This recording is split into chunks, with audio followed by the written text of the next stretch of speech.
kemarin, kita dengar, mass media, Hmm. Menteri, Bahlil mengatakan bahwa kesepakatan, dagang dengan Amerika itu tidak mewajibkan yang namanya sebenarnya impor energi dari Amerika. Ini artinya kita masih akan tetap pada, sistem yang lama atau gimana Mana sih? Pak Bali bilang Pak nggak Bahlil bilangnya mewajibkan? bahwa tidak ada kok kewajiban perjanjian baru untuk impor energi.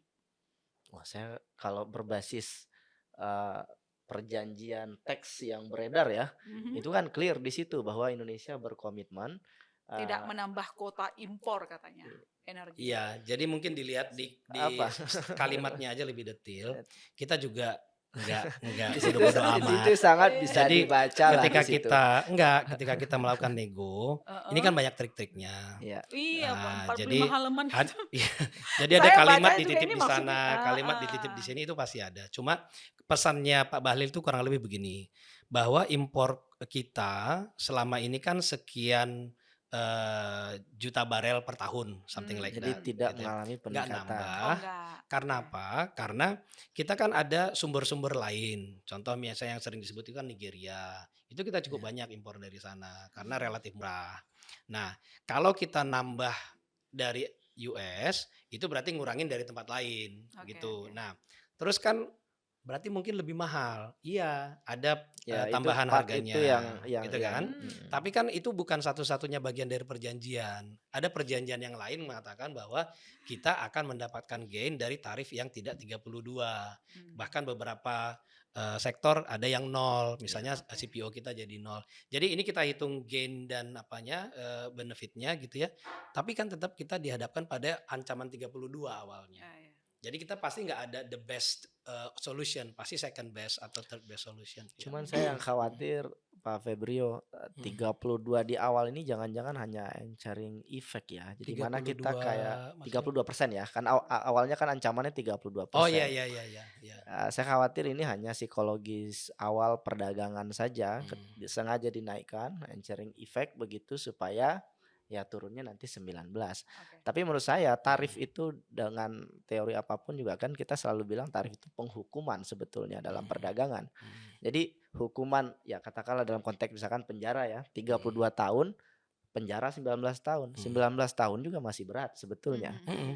Karena di Hmm. tengah sekarang perdagangan Hmm. bebas idealnya kan 0% tarif Oke. begitu. Hmm. Dan juga sayangnya ini terjadi sesaat sebelum MA-nya US kemudian membatalkan. Meskipun Iya. dengan Membatalkan ya. segala dinamika dan lain-lain, tapi saya melihat beberapa negara lain melakukannya dengan cerdas. Ada yang wait and see, ada yang kemudian mendapatkan Itu tadi jangan ketidakpastiannya sampai. masih ada sih. Kan 15 itu masih ada interpretasi ya. Satu, apakah itu on top MFN? Apakah inklusif di dalam MFN? Itu juga belum satu tuh interpretasinya. Mhm. Jadi makanya kalau dari kita, Hmm. harus lebih dekat ya. Iya, benar. Jadi kalau dari kita pasti harus siap dengan segala senario. Oke.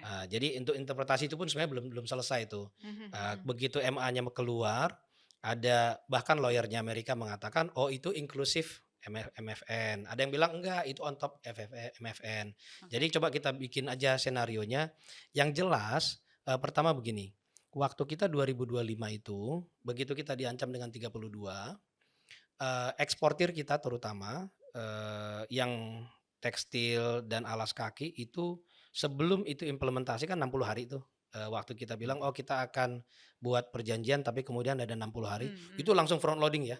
Oke. Terus front loading.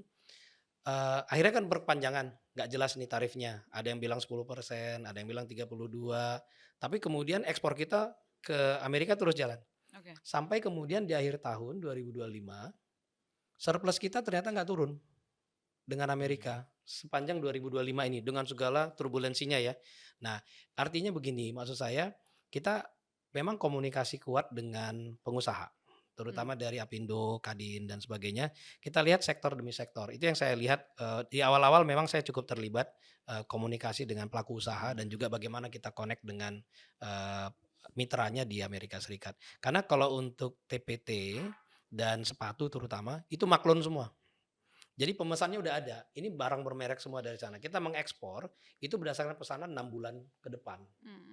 Nah, artinya mereka ingin dalam negosiasi itu mereka dilibatkan.